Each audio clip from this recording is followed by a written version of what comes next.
¿Qué tal, amigos y amigas? Un saludo desde el restaurante El Padrino, que hoy es el escenario desde donde transmitimos, y vamos a tener un programa para ustedes que va a relacionar el presente con la historia.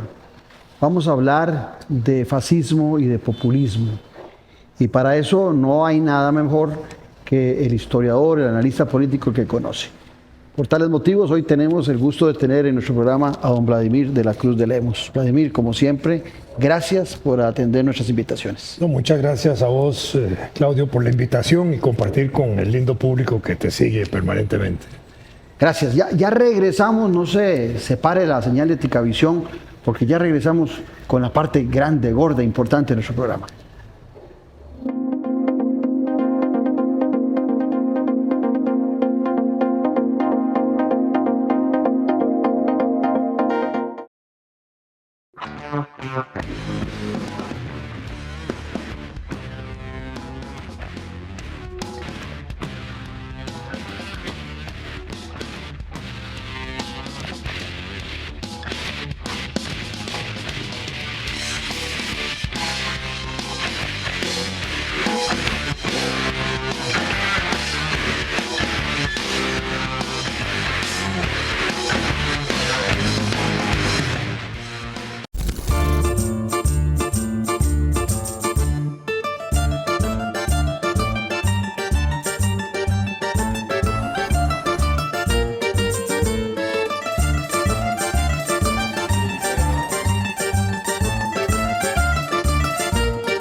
Restaurantes El Padrino, ¿estás listo para unirte a la familia?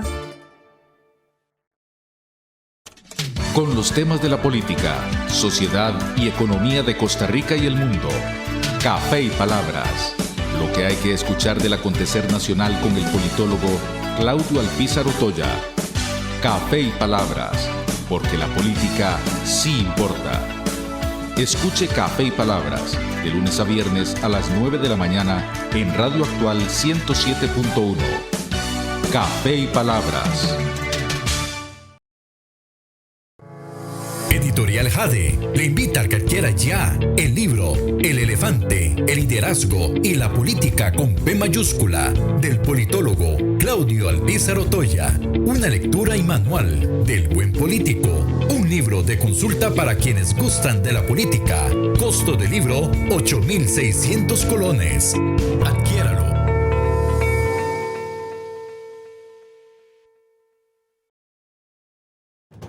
Expediente Abierto es una comunidad de investigadores que analiza, investiga y propone sobre temas de relevancia que suceden en Centroamérica. Expedienteabierto.org. Pensando en una Centroamérica mejor. En Copelesca Almacenes queremos responder tus consultas, brindarte información sobre nuestros productos, planes de financiamiento y mucho más. Contactanos al 2401-2222 o al WhatsApp 8668-2222. También encontrarnos en redes sociales como Copelesca Almacenes. Soluciones para todas tus necesidades.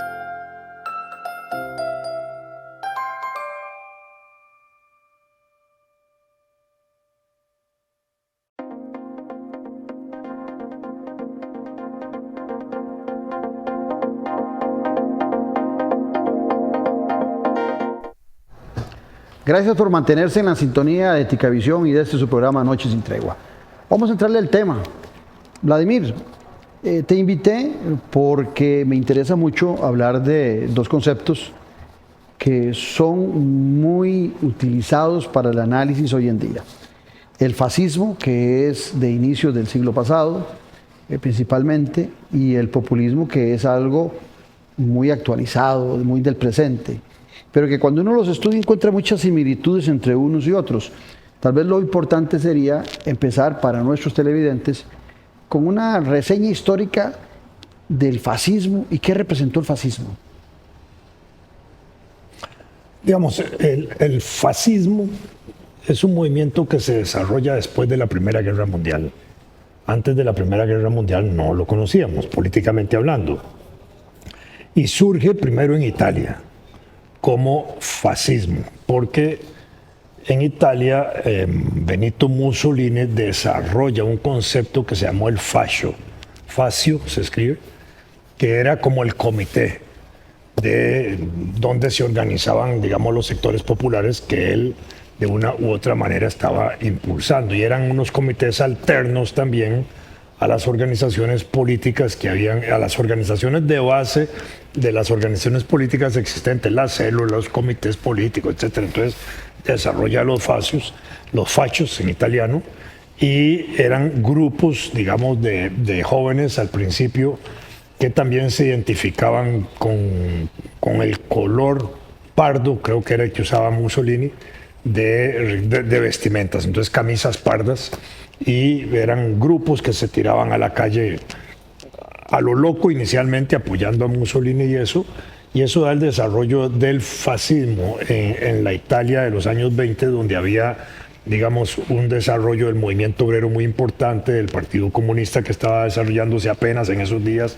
donde apenas estaba surgiendo la Revolución Rusa, y en 1922 la Unión de Repúblicas Socialistas Soviéticas, que eso provoca un susto mayor, porque ya no era solo Rusia, sino eran 16 naciones que se metían dentro de la construcción socialista, y entonces frente a eso el fascismo italiano empieza, digamos, a desarrollarse con fuerza, y Mussolini incluso organiza lo que llama la Marcha sobre Roma. Y hay hasta una película muy bonita que trata sobre eso. Recuerda en memoria esos eventos, que era donde se ve desfilar el montón de gente ahí, de todo tipo, que iban apoyando a Mussolini.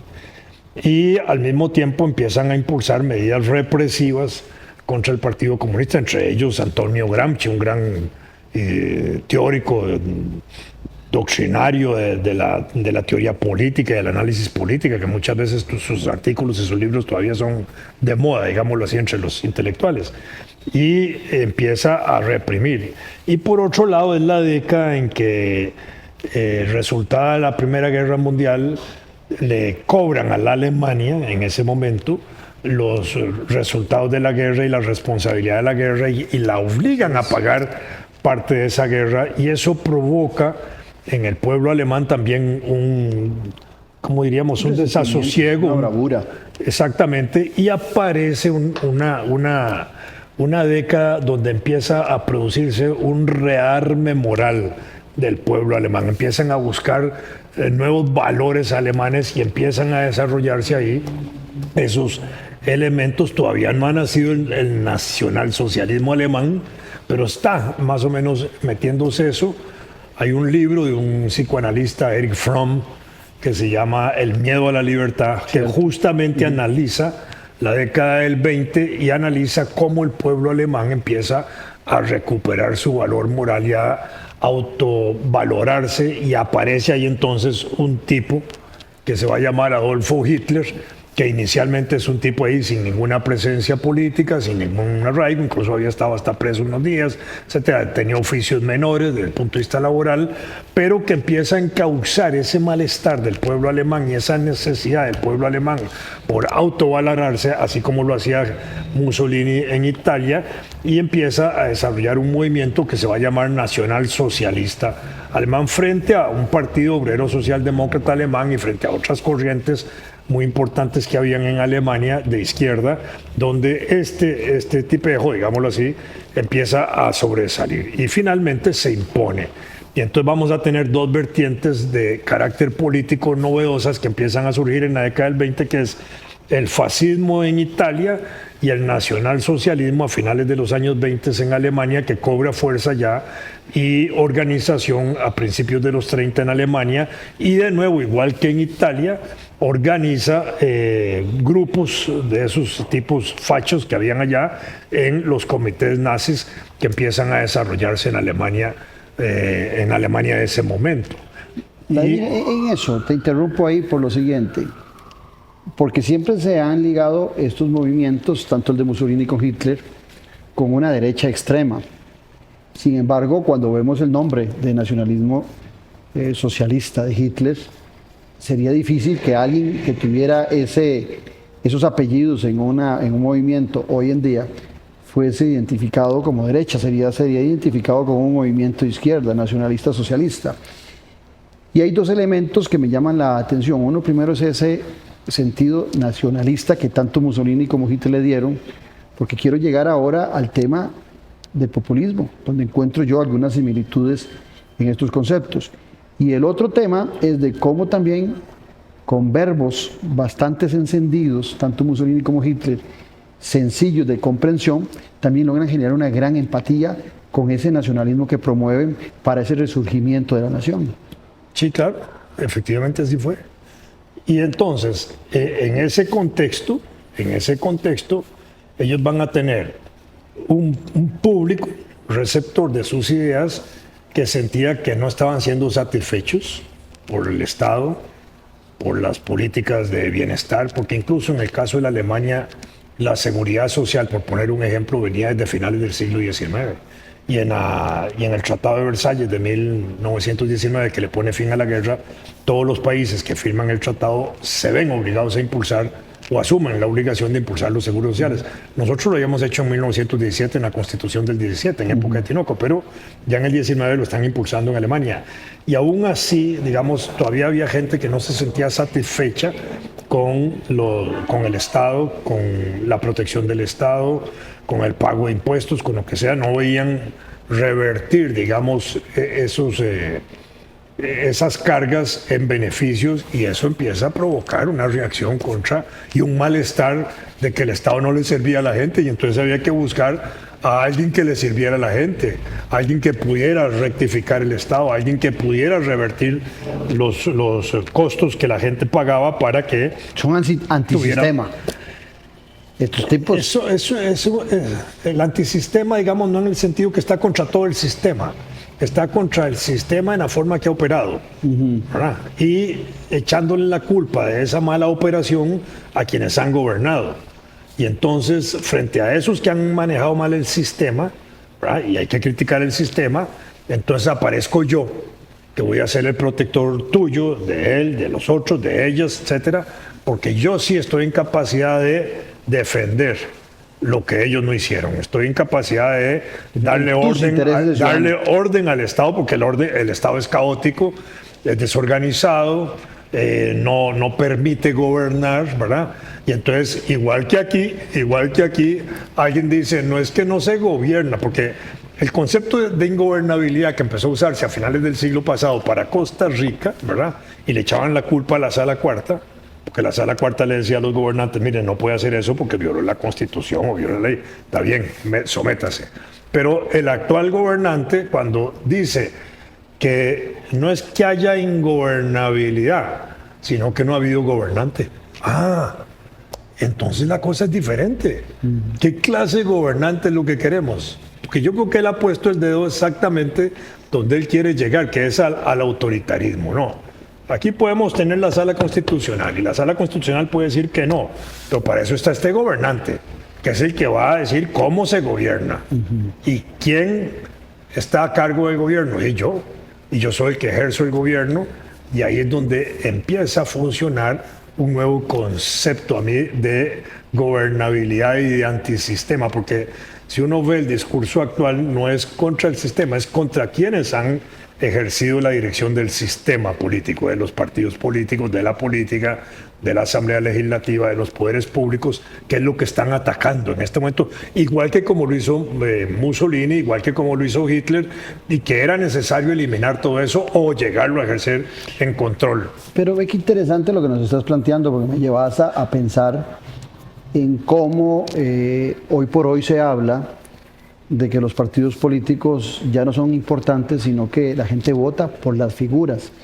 La figura de Mussolini y de Hitler también eran lo básico para haber logrado ellos el poder y para sostenerse por tantos años en el poder. En ese marco se va generando un endosamiento y un centralismo en esos líderes. ¿Se parecen en eso el populismo actual con esta visión del fascismo, de esa centralización de esos líderes endiosados? Yo diría que sí, en un aspecto, en el autoritarismo, en el aspecto de ejercer el gobierno por la fuerza o con la fuerza, ¿verdad? O de tener un gobernante que autoritariamente puede tomar decisiones y que son de acatamiento si hay control de las instituciones que permiten que eso se acate, o porque se impone, digamos, por la fuerza en el conjunto social.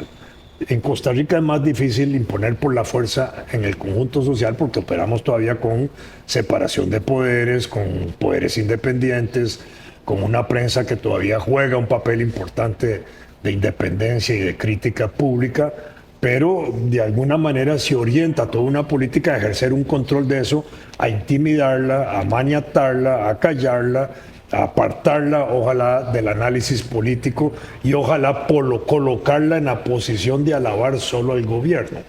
Es decir, te lo digo con toda claridad, de que hay mensajes de la Casa Presidencial a directores de medios donde se les dice que no se debe criticar al gobierno. Entonces, ¿Está hablando del gobierno de Costa Rica? Sí, claro, actual. Y entonces eso que está mandando señales, si hay que, o ahí no escribe gente que critique al gobierno, porque puede haber represalias, ¿verdad? O toman medidas de otra naturaleza. Investigan por el Ministerio de Hacienda, friegan con el Ministerio de Hacienda, y entonces echan toda la maquinaria del Estado intimidantemente, temerosamente, a golpear a ciertos sectores. Porque aquí, digamos, en el escenario del fascismo y del nazismo y del populismo actual, digamos así, quienes así actúan también desarrollan como escenarios de guerra. La guerra política, vamos a decir, escenarios de guerra con batallas. Las batallas políticas que son entonces contra la política en la forma que se ha hecho, criticando la política anterior, criticando los partidos políticos, criticando los líderes políticos, criticando digamos, todas las estructuras políticas en cualquier forma, porque es lo anterior, pero tratando de promover los nuevos políticos, entre ellos el propio gobernante, que es el nuevo político. Criticar lo anterior no está criticándose, él está criticando lo anterior porque no sirvió y yo sí soy el que sirvo, para ponerlo así. Entonces, ese es un escenario. La otra es la crítica de los poderes públicos.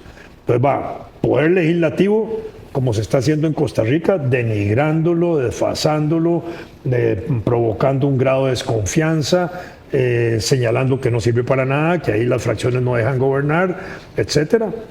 Dinamitando puentes, como usaron la frase de dinamitar puentes, porque ahí no se puede llegar a acuerdos, ¿verdad? Son como islas. Entonces la parte legislativa es importante, la parte de la Corte, ni qué decir, atacar la Corte en sus dimensiones, la Corte Suprema, la Sala Constitucional y los jueces y el Ministerio Público y la Fiscalía. ¿Por qué? Porque en las condiciones actuales de Costa Rica también, comparado en ese sentido con los regímenes fascistas y nazistas, que atacaban esas instituciones también para ejercer control de ellas, era que en esas instituciones había controles sobre la autoridad política. Y cuando hay acusaciones en la fiscalía que tienen que hacerse el trámite, entonces llamar al fiscal, como se hizo, visitar al fiscal, como se hizo, eso es intimidante. Pero qué interesante lo que nos estás planteando, porque me devuelvo a lo que nos decías vos en relación a cómo funcionó y arrancó el fascismo con Mussolini, donde la gente estaba molesta por los resultados que daba el sistema y un político los aprovecha. Eso quiere decir que tanto un fascista de aquella época como un populista en la actualidad no llegaría al gobierno ni gozaría del beneplácito, por lo menos en democracias como la nuestra, si no hubiese una gran molestia ciudadana. Es que la hay. Y hay un terreno fértil, porque perfectamente ese terreno fértil, hoy tenemos al presidente Rodrigo Chávez, pero ese terreno fértil ya lo había degustado y por errores estratégicos no llegó a ser presidente Juan Diego Castro. O sea, ya Juan Diego Castro había degustado ese malestar.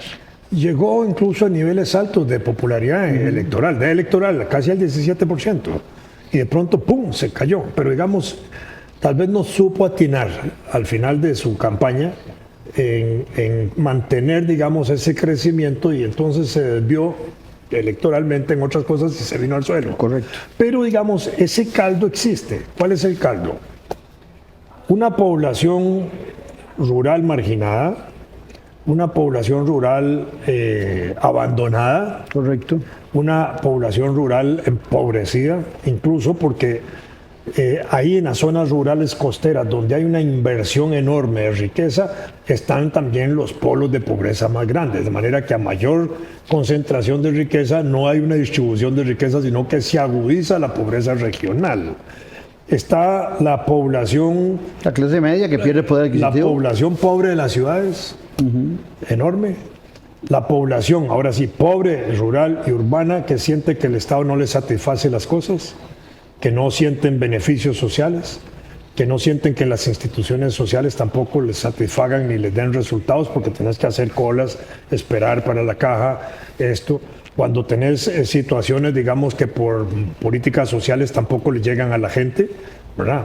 Lo que son servicios sociales tipo asignaciones familiares y eso, que este gobierno incluso ha golpeado porque ha quitado becas estudiantiles, ha quitado transporte estudiantil, ha cerrado comedores estudiantiles, y eso que Pero la gente está de acuerdo porque dice que se bota mucho dinero en eso. Por supuesto, que no se cumple. pero además, ¿cómo lo justifica? Diciendo que esos ahorros son para invertir en seguridad. Ah, y es el tema peligroso. ¿Por qué? Porque invertir en seguridad no quiere decir que está aumentando la fuerza pública. Puede ser que la aumente, ¿verdad? Porque la seguridad, vamos a ponerlo así, la inseguridad es un negocio.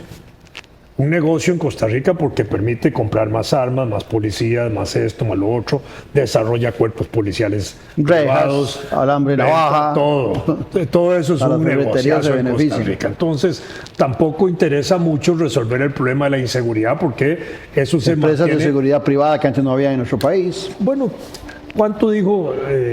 El propio presidente ha dicho que en seguridad privada habían casi 40,000 personas organizadas en un momento que dijo que podían usar los cuerpos de seguridad privada para contribuir a la fuerza pública en un solo cuerpo. Eso era peligrosísimo. Peligrosísimo. Lo más peligroso. Ese era el camino casi al desarrollo fascista de la organización militar y policial de Costa Rica, darle esa fuerza a los grupos militares privados. Pero la gente en nuestro país, disfrutando de una democracia, lo aplaude. Aplauden las decisiones de seguridad que toma Bukele, por ejemplo, en El Salvador, sí, claro, porque sienten que eso es lo mismo que hay que hacer en nuestro país. Porque la gente, historias diferentes ambos países. Porque la gente siente, digamos, los fenómenos de la inseguridad, que haya aumentado el número de asesinatos diarios, que estemos duplicando los del año pasado, toda esa cosa. Que se maten entre pandillas todos los días. Exactamente, que te lleguen las situaciones de inseguridad cerca de donde vivís y todo eso va ahí.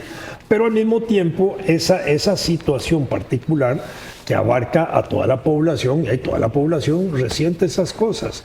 Y entonces ahí es donde llega el discurso de quien se presenta como el Salvador, como el que los va a proteger, como en el que hay que confiar en él para poder resolver esos problemas, porque ellos no lo han podido resolver, los otros.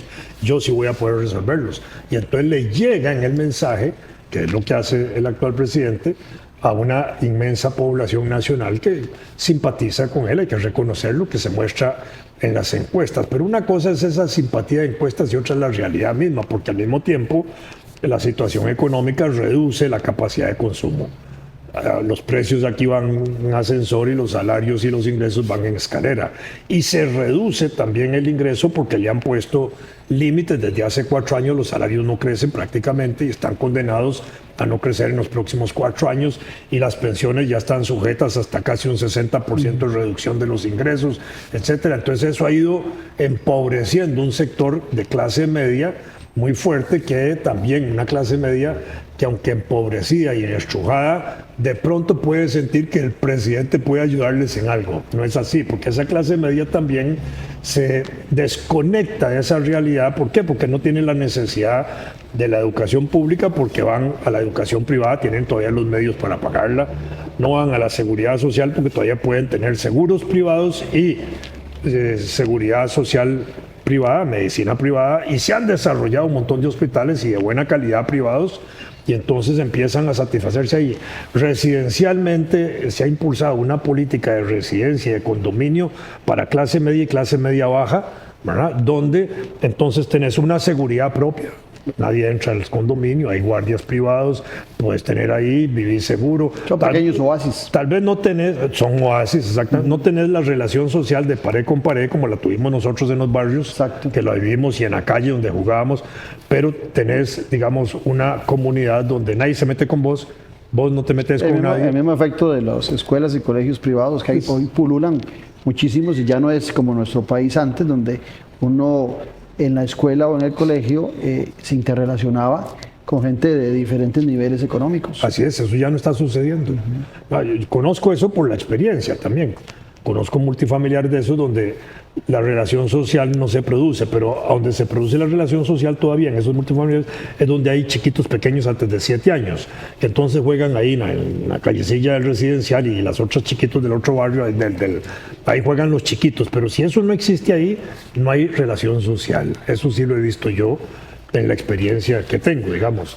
Ahora, Vladimir, leía un día de estos en un libro muy interesante, un concepto que me llamó la atención, que hablaba del adanismo, en referencia a Adán, y decía que los líderes populistas hacen pensar al ciudadano, le venden la idea que a partir de ellos es que se empieza a escribir la historia, que a partir de ellos se da el nacimiento del cambio.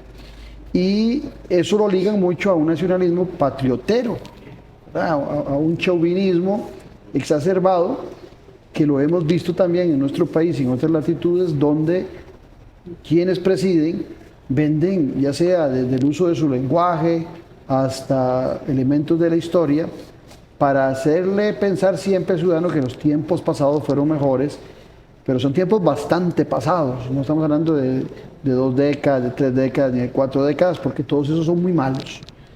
Tenemos que irnos mucho más atrás a recuperar muchos de los valores. Y el ciudadano se compromete con esos líderes en ese adanismo, en ese nuevo mundo que nace a partir de ese Adán que representa ese nuevo líder. Por supuesto, y es un nuevo líder que no solo presenta ese nuevo mundo, sino que él es el representante. Y él es el que puede asegurar ese nuevo mundo.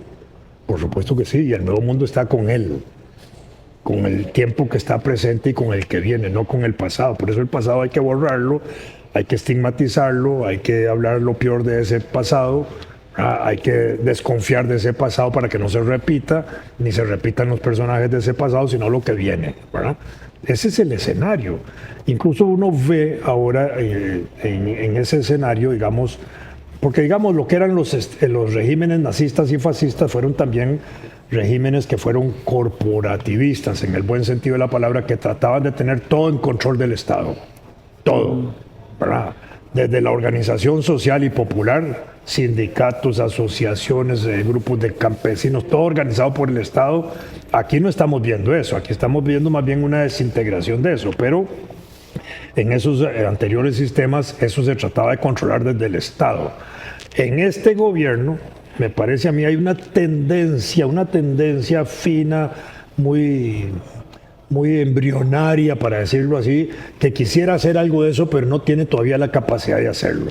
No se le presenta, pero uno siente a veces cierta neutralidad de sectores que uno dice en cualquier momento se le pliegan con alguna cosa que les haga a favor, ¿verdad? Entonces, se llama corporativismo en muchas naciones. El corporativismo, claro. Y por otro lado, ese corporativismo iba por la nacionalización de empresas controladas por el Estado. O se ponían los industriales a trabajar para el Estado, les mantenía su privatización de cosas, y los negocios eran el Estado con empresarios, ¿verdad?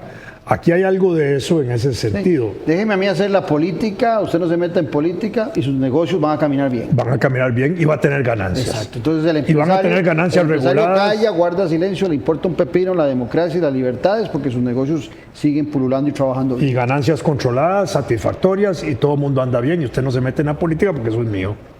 Y entonces entra el camino ahí.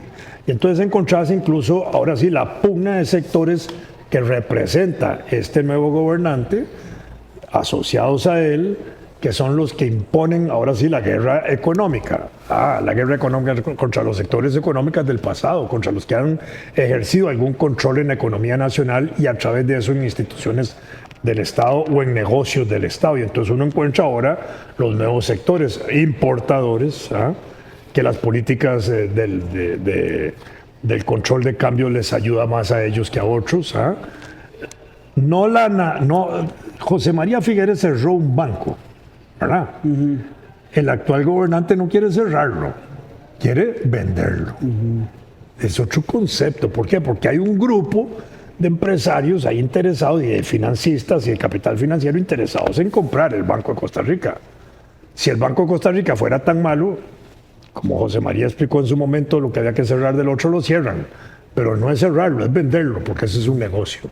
Y entonces empiezan a desplazar. Y la bronca, para usar una palabra de moda en este gobierno, del gobierno contra un financista de esos del capital financiero que tiene un apellido judío, Baruch, ¿verdad? De pronto no es contra Baruch. Baruch es como la cabeza de turco que aparece ahí, ¿verdad? Pero es contra el sector judío que está metido en el sector bancario financiero. Cuidado. Porque hemos tenido hasta vicepresidentes de ese sector. Suena a Hitler. Exactamente. Y si encontramos en el tipo que se metió a la Asamblea Legislativa a hacer su alboroto y amenazar diputados, dijo, y aquí hay un judío. ¿Y cuál judío? Y solo Eli Feinsack. Entonces, ¿qué necesidad había de decir aquí en este Parlamento hay un judío? ¿Qué hay detrás de eso? De pronto hay un sector ahí filonazista, ahora sí, simpatizante de los nazis, que es también antijudío y que tienen la idea de ser que los judíos gobiernan el mundo y que controlan la economía mundial y que también hay que sacarlos de la economía costarricense.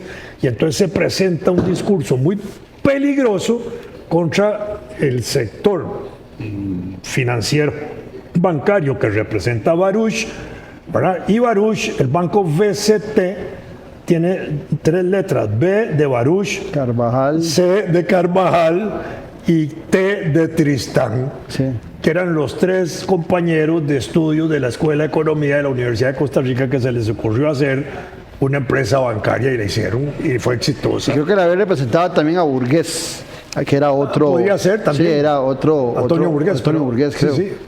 Pero sí, era efectivamente. O sea, no era de judíos. No era solo de judíos, era de acuerdo. Del 100%, 75% eran ticos, cristianos, porque también Baruch es tico. Sí, pues cristianos. Entonces, cristianos, exactamente, cristianos, no judíos, cristianos. Bueno, pero aquí hay un ataque a ese sector que es muy influyente, que tiene mucho peso, que tiene un peso enorme, porque además hay otra cosa importante. En el sector bancario privado que se ha desarrollado después de la década de 1990, cuando se desnacionalizó la banca, digámoslo así, ¿qué pasó? Los bancos que se desarrollaron fueron bancos cuyas directivas principales y cuyos intereses principales estuvieron en sectores asociados al Partido Liberación Nacional, no a la Unidad Social Cristiana. De la Unidad Social Cristiana el único relevante era Jorge Guardia, que andaba ahí como pisote solo en el medio, ¿verdad? Y los demás eran grandes liberacionistas. Entonces uno decía, esta cosa, ¿pero dónde va? Porque así era. Y aquí hay un ataque a esos sectores. Entonces, ¿dónde es que quieren empujar eso? Porque no es la venta del banco, no es cerrar el banco, cerrarlo, quitarlo. Porque hay muchos bancos en Costa Rica. No, si que fueran muchos bancos, entonces quiten los privados y dejen solo los nacionales. Pero no. Yo creo que aquí está el tema en la pugna que hay en este momento de sectores económicos. Son sectores económicos poderosos. Estuvieron excluidos en gobiernos anteriores y que ahora son parte del gobierno actual y entonces reclaman el espacio que otros gobernantes le negaban. Eso es lo que están haciendo. Ahora bien, hay un tema que si nos vamos al tema, a la época de la Revolución Francesa y que también podríamos pensar en Mussolini y en Hitler, que lo utilizaron con mucha frecuencia, que era el tema de la corrupción. Todos aquellos que están conmigo no son corruptos.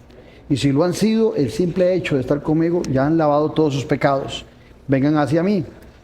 Pero en la época de la Revolución Francesa hubo un hombre, Robespierre, que aplicó mucho el concepto de la lucha contra la corrupción, inclusive tenía un comité de salvación pública que se llamaba. Sí, claro. De salvación pública. Aquí yo he oído en Costa Rica un comité o un grupo que se llama Ciudadanos de Hierro. que se me asemeja mucho a esos comités de salvación pública que iban y atacaban a todos los que ellos, sin ningún elemento sustancial, definían como corruptos o como adversarios, y que le colaboraban a quienes estaban gobernando para achicar, para amedrentar, para acallar a los adversarios.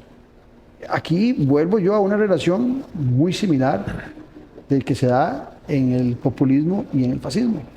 Es correcto, y ese grupo, Generación de Hierro, como se llama ese grupo de hombres de hierro, que también incluye mujeres, Sí. Es un grupo muy similar a los organismos parecidos, ahorita no me acuerdo los nombres, que se hicieron en Alemania nazi y en Italia fascista similares, que eran similares, ¿verdad? Y entonces empiezan a hacer un trabajo de salvación moral de la sociedad, ¿verdad?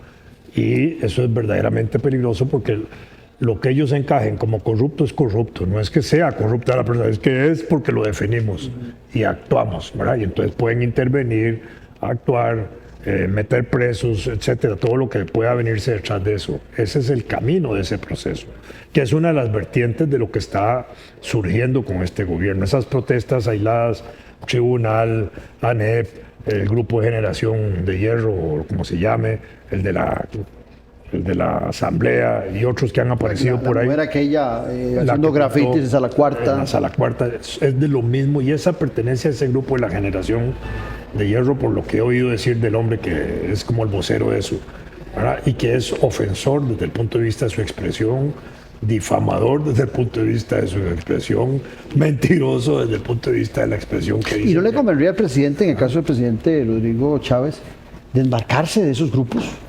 Le convendría, pero al mismo tiempo no lo hace. ¿Por qué? Porque son parte de su nutriente. Él sabe que esa es una parte expresiva de esos grupos que no tienen otra expresión que esa. ¿Me explico? Pero esos grupos le podrían generar en algún momento también molestia con esa gente que lo ha estado siguiendo, porque no todos los ciudadanos tienen ese estilo ni ese comportamiento. Pero tienen una identificación, esos sectores, con los sectores más apartados de la sociedad, más desclasados, más marginados, que piensan igual que esa gente, que tienen un lenguaje igual reducido a eso, y no con aquellos que pueden tener cierto nivel profesional que se desmarcan de esos tipos, pero tampoco hacen nada porque no tienen cómo organizarse. Y que de alguna manera sienten que, bueno, que no van a ser muy importantes, pero de pronto pueden ser muy importantes. Y uno no tiene idea hasta dónde pueden llegar. Ahora, volviendo al tema de la institucionalidad, que siempre, ya sean fascistas o populistas, intentan golpear, a mí me llama la atención que tienen un concepto marxista del derecho, a pesar de ser de derecha, que es el considerar a la institucionalidad como una arma de la burguesía para seguir dominando el proletario, dirían los marxistas. En este caso es al pueblo, no al proletario, pero hay un concepto marxista de esa lucha, porque ya el populista no tiene ideología. El populista es simplemente el poder por el poder y la praxis que le pueda permitir el ejercicio del poder. Pero el golpe en la institucionalidad siempre se marca dentro de ese concepto marxista de que todo lo que existe hasta la fecha fueron los mismos burgueses, los mismos que quieren apoderarse del poder, que han creado un poder judicial, una Corte Suprema de Justicia, que eligen los diputados como lo eligen, que tienen el Tribunal Supremo de Elecciones como lo tienen, porque todo eso es para que usted no haya disfrutado los beneficios que la democracia le podría dar. Pero yo, este Adán, donde nace de nuevo el mundo conmigo, le voy a cambiar todas esas circunstancias, y la gente lo aprueba. Sí, claro. Pero no es por el derecho mismo, digamos, el derecho como concepto dentro de esa percepción es la voluntad de la clase dominante que se expresa en la ley. Entonces, en ese sentido, y si hemos estado gobernados por gobiernos de clase alta, de burguesía, etcétera, el derecho es un derecho burgués, efectivamente, ¿verdad?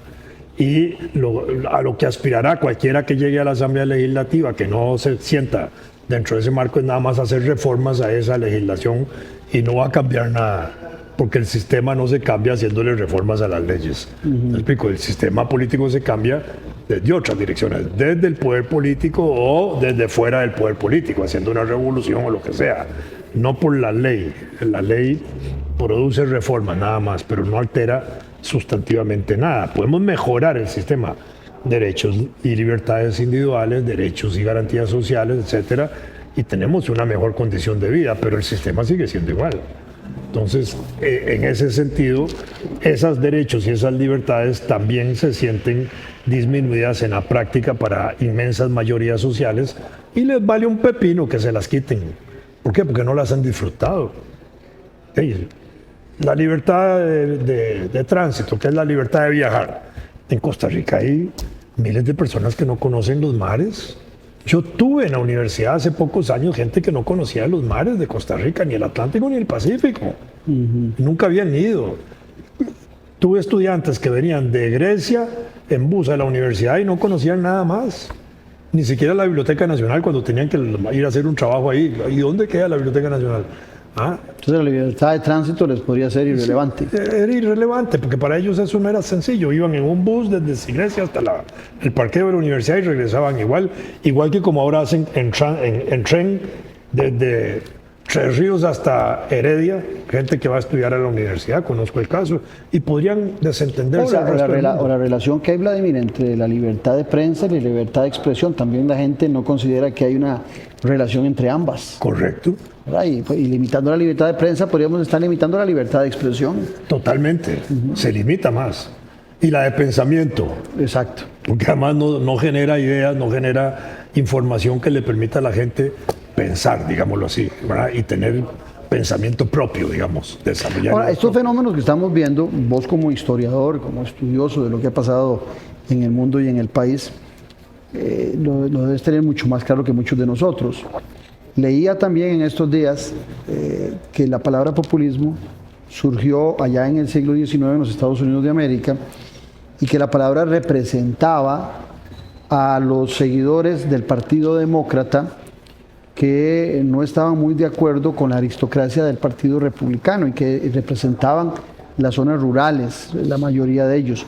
Ese concepto ha ido perdiendo esa noción de lucha por las necesidades, por la apertura de esas gentes. Sin embargo, sigue siendo muy utilizado por quienes quieren llegar al poder en su discurso, en su retórica, pero no en sus acciones, porque parece que el modelo económico sigue siendo el mismo. Yo no encuentro hoy en la actualidad un cambio en el modelo económico en Costa Rica que ha generado tanta desigualdad en gobiernos anteriores. Yo no estoy viendo un cambio de modelo económico en la actual administración. ¿Qué opinión te merece ese populismo y cuánto del populismo histórico sigue teniendo hoy una gran vigencia por las mismas razones? Es muy interesante eso que señalas, Claudio, porque, digamos, en el contexto de finales del siglo XIX también había una emergencia, un surgimiento de la clase obrera. Acordate las huelgas de Chicago para la jornada de 8 horas, que eran huelgas no solo en Estados Unidos, sino en Europa, en todo lado. El desarrollo del movimiento sindical a nivel mundial, el desarrollo de la iglesia metiéndose en los movimientos sociales porque tenía que hacerlo, si no quedaba al margen de las corrientes socialistas, anarquistas y revolucionarias que surgieron en ese momento. Y la iglesia tiene que meterse y a defender los sindicatos, a defender la huelga, a defender los salarios, a defender beneficios sociales, etcétera. Y se mete sin revolución rusa en ese momento, finales del siglo XIX. Cuando viene la revolución rusa, hay un susto enorme para un sector mundial de la población que sentían que ahora sí el triunfo del socialismo en Rusia podía significar el acabose del capitalismo en el resto del mundo. Y eso que es en el 17, en el 21 se añaden 16 repúblicas más con la Unión de Repúblicas Socialistas Soviéticas, y eso todavía crea un impacto mayor, y todavía la iglesia sale a dar respuestas con el Código Social de Malinas y con la encíclica Quadragésimo Anno, ahora sí, para meterse a organizar juventudes obreras, juventudes estudiantiles, juventudes campesinas, hermandades de trabajo, acción católica, todo dentro del concepto católico, para neutralizar la influencia de los otros grupos en el escenario. En ese escenario de los 20s y 30s, donde también está el fascismo italiano y el nacionalismo compitiendo por ver cómo separan y aíslan a las fuerzas socialistas comunistas que habían, porque después de la Revolución Rusa hubo entre 1917 y 1921 un montón de sublevaciones en Europa, todas fracasadas, digamos, pero las hubo, y eso frena. Y se había desarrollado un concepto de economía que es la economía capitalista en su etapa imperialista. Pero el concepto de imperialismo se asocia más que todo al desarrollo de la economía capitalista cuando surgen los carteles, los monopolios, los oligopolios y los trusts, que eran las grandes empresas que salían de un país y se volcaban sobre el resto de los países para ejercer control de áreas de materias primas para la industria, control de regiones de mano de obra barata, control de regiones para colocar productos hechos con esa mano de obra barata y la materia prima que explotaban, pero productos caros, y entonces se desarrollan los sistemas coloniales espantosamente o más grandes. Viene la Segunda Guerra Mundial, provoca un cambio otra vez, originalmente una guerra mundial orientada a acabar con la Unión de Repúblicas Socialistas Soviéticas, que no sucede, se revierte el proceso. Estados Unidos se mete a la guerra en el año 41, después de que había empezado en el 39, terminan derrotando el nacionalsocialismo y el fascismo y el imperialismo japonés por el otro lado, y se replantea un nuevo escenario de guerra fría, ahora sí, entre capitalismo y socialismo, y en este momento, con la caída del sistema socialista mundial, tenemos un nuevo escenario de replanteamiento, de colocación, digamos, de los intereses imperialistas desde el punto de vista económico internacional. Entonces, desde los años 80, con los planes de ajuste estructural volcados sobre el continente, y a partir de los 90, en la crisis internacional, con los tratados internacionales de comercio que se volcaron sobre todo el mundo y hace surgir a los Estados Unidos como una gran potencia, y replantea ahora sí, en términos de ese papel de los Estados Unidos con la Unión Europea, que venía fortaleciéndose como bloque de países y con los otros grupos regionales que habían surgido, y empieza desde el unipolarismo al bipolarismo, al multipolarismo, a esa nueva redefinición de cosas que hay ahora, y que estamos metidos en esa situación internacional de escenarios de guerras similares a los de la Primera Guerra Mundial y a los de la Segunda, que condujeron a guerras mundiales para redefinir fronteras. Ahora, lo más interesante de eso es que después de que viene Trump y critica todo eso, el que entra a defender todo ese sistema es la China popular. Sí, claro. Entonces es esa guerra económica que ya trasciende lo político. Vladimir, hay un tema, ya casi se nos va el programa, pero hay un tema que a mí me ha llamado mucho la atención, que es el tema de la violencia política que se ha estado hablando. Pero yo siento que hay una confusión. Yo le doy seguimiento al Parlamento español, veo el Parlamento inglés, el italiano, y cuántas veces no se dicen cosas bien duras y directas, salud. Se dicen cosas directas, duras, enmarcadas dentro del campo de la discusión y las diferencias que hay entre los partidos políticos. Pero parece que hoy cualquier cosa que tenga ese nivel de retórica que una diputada le pida a otra que la vea a los ojos, ya eso es violencia política. Me parece que hemos caído en niveles de ridiculez. Sí, claro. ¿Verdad? Porque los debates que uno ve en parlamentos europeos dicen cosas mucho más duras, claro, con una gran elegancia, con una gran fisga, pero se dicen cosas muy elegantes. Con respeto. Con respeto, a eso iba. Entonces se está tergiversando el concepto de violencia política un poco como para callar también cualquier adversario, o sea que el uso del idioma también empieza a ser un monopolio de quien ejerce el poder. Ese sí puede utilizar toda la verborrea y toda la retórica que quiera, pero los demás no. Ustedes no están autorizados. Yo es que soy el máximo representante del poder en el país y yo sí tengo ese discurso, pero es que en mí se vale, en los demás no. Entonces, ¿cómo interpretamos esa violencia política que, te repito, hoy cae en el ridículo de querer definir todo como violencia política? O sea, si hay libertad de expresión para decir las cosas con frialdad, con crudeza, eso no es violencia política. No. Y hay hasta un concepto importante que hay que señalarlo: ser radical. Ser radical no es ser extremista. Ser radical es ir a la raíz de las cosas. Correcto, sí. Una interpretación semántica correcta. Eso es lo correcto. Sí. Yo soy radical, sí, porque trato de ir a la raíz de las cosas. No porque soy un extremista, Pero cuando acusan a alguien de radical o de extremista es porque lo estereotipan, lo meten en un concepto así de que con él no se puede hablar. O porque profundizó mucho en un tema que no quieren que se descubra. Exactamente, exactamente, eso es. Pero eso es. Entonces aquí tenemos un problema de cultura política que se ha perdido en Costa Rica. Yo me atrevo a decir que hasta los años 40 había un nivel de cultura política muy elevado en el país donde los grandes líderes políticos debatían fuerte por la prensa. Hay que ver la prensa de la década del 40, es inmensamente violenta en los discursos y todo, y se dicen una cosa y otra en el diario Costa Rica, Otilio y los otros, y en el periódico Trabajo y en la prensa y en todos los que habían ahí en ese momento, eran discursos muy fuertes y había debates.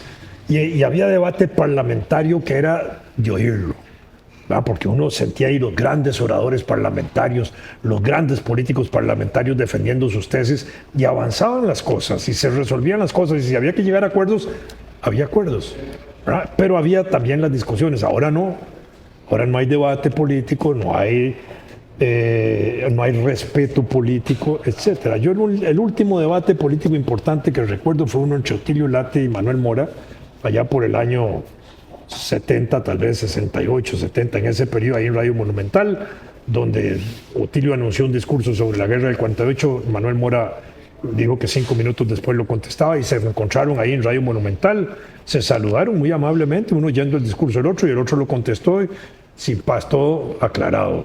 Esa era la Costa Rica de una época importante. Yo cuento a veces que en mis días de estudiante, ahí en los años 70, 67, 72, cuando estábamos desarrollando el grupo de izquierda de la universidad, digamos vinculado al Partido Comunista, ahí también se desarrolló el movimiento Costa Rica Libre universitario. Y teníamos debates en auditorios y teníamos debates en aulas con respeto.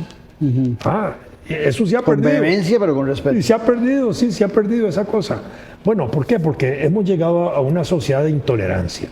Y uno de los elementos importantes de la sociedad democrática es la tolerancia, el respeto, el saber que uno tiene ideas propias y otras pueden tener ideas propias. El caso, por ejemplo, de este vaso que tenemos aquí, vos y yo al frente, es un objeto que yo te digo, describime ese vaso y vos me lo describís desde ese punto de vista. Yo te lo describo desde este punto de vista y es el mismo vaso. Sí. Es la misma realidad. Vos puedes decir, está media llena esa copa, yo te digo, está media vacía. Sí, claro, es la misma realidad. Y entonces podemos tener puntos distintos sobre la realidad, pero entendemos que es un punto de vista tuyo y un punto de vista mío y que pueden ser diferentes. Y podemos estar de acuerdo en que son diferentes, pero nos respetamos. Pero esa igual es la realidad política. Pero qué interesante, porque esa tolerancia no solamente se la debemos pedir a los políticos, tenemos que pedírsela a los ciudadanos. Entonces te hago una pregunta para ir cerrando el programa. ¿Sentís que la democracia costarricense, la democracia más longeva, más continua de América Latina, podemos poner el año 49, pero podemos echar un poquito para atrás y todavía hay muchos elementos de democracia que podríamos rescatar de esas épocas, pero del 49 a la fecha, no hay un país de América Latina que haya tenido el tránsito de cambiar de partidos políticos, de uno a otro, de un presidente, soportar un presidente malo por 4 años, tener la paciencia y el estoicismo de aguantarlos y de que salgan. Esa democracia, ¿sentís vos que está en riesgo?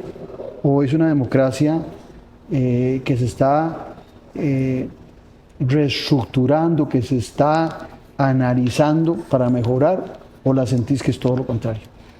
No, yo siento que el proceso democrático del país es un proceso democrático estable. Tenemos gobiernos de 4 años prácticamente desde 1849 de manera constante. Correcto. Excepcionalmente ha habido rupturas en ese proceso. Hemos tenido cambio de gobiernos. Hemos tenido gobiernos que en aquella época, siglo XIX, se hacían continuos, ¿verdad? Un gobernante podía continuar.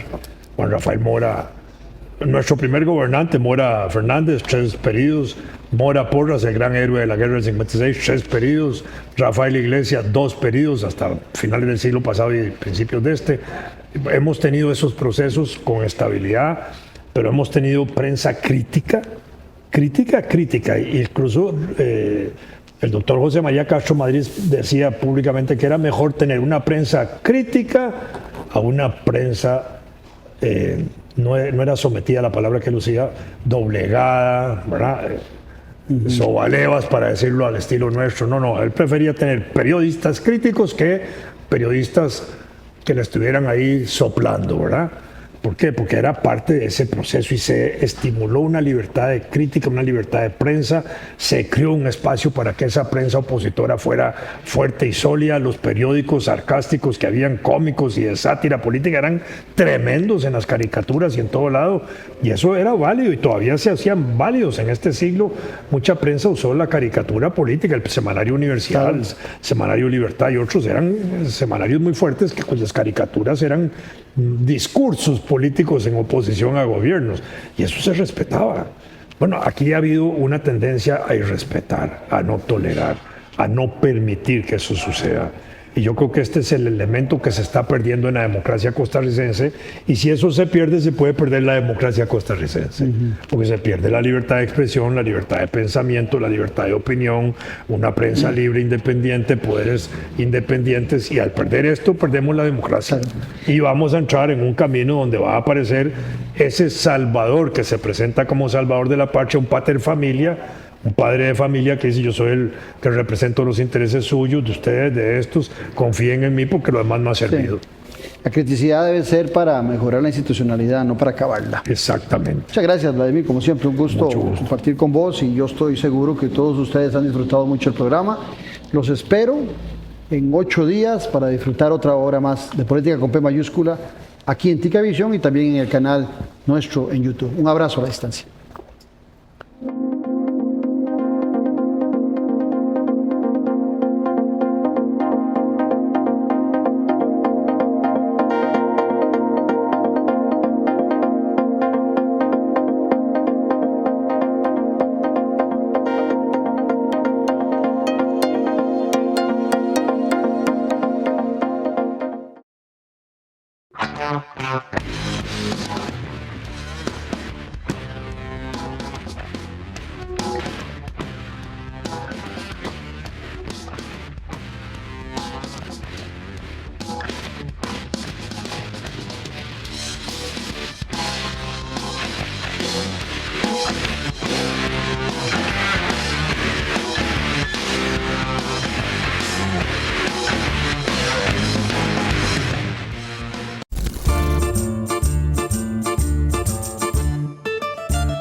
Restaurantes Il Padrino, ¿estás listo para unirte a la familia? Con los temas de la política, sociedad y economía de Costa Rica y el mundo. Café y Palabras. Lo que hay que escuchar del acontecer nacional con el politólogo Claudio Alpizar Otoya. Café y Palabras, porque la política sí importa. Escuche Café y Palabras de lunes a viernes a las 9 de la mañana en Radio Actual 107.1. Café y Palabras. Editorial Jade le invita a que adquiera ya el libro El Elefante, el liderazgo y la política con P mayúscula del politólogo Claudio Alpizar Otoya. Una lectura y manual del buen político. Un libro de consulta para quienes gustan de la política. Costo del libro 8,600 colones. Adquiéralo.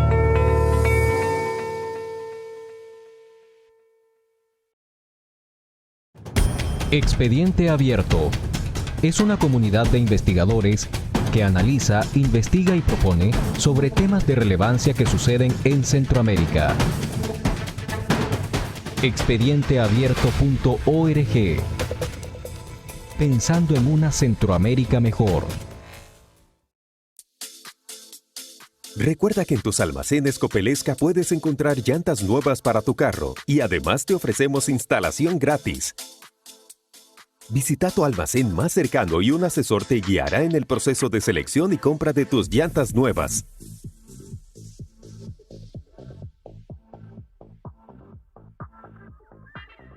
Te entregamos la factura de compra con la cual recibirás la instalación gratis.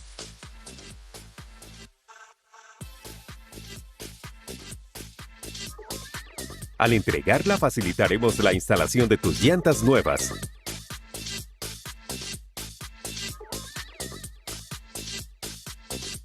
Almacenes Copelesca, siempre brindándote las mejores soluciones para todas tus necesidades.